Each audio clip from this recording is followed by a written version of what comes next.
8 حاجات يا صاحبي، لو انت عملتهم او عملت حاجة واحدة بس منهم الملائكة هتدعي لك. انا صراحة مش متخيل ازاي الملائكة تدعي لي. ما تقلقش، هتدعي لك بإذن الله. تعال اقول لك على ال8 حاجات دول، بس قبل ما اقول لك صلى على حبيبك النبي عليه الصلاة والسلام.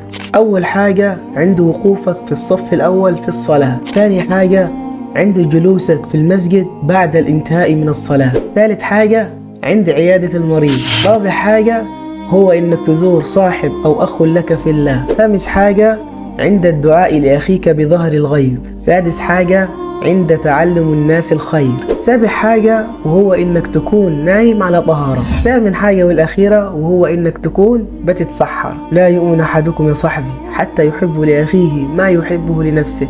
شير الفيديو ده عشان يوصل للناس والناس كلها تستفيد. اما انت ما استفدت يا اخي، والشير مش هياخد في ايدك 5 ثواني يا اخي، وكل واحد يشوف الفيديو يا عم هيكون في ميزان حسناتك. يا ده الواحد بيدور على حسنات، يعني مش عارف اقول لك ايه.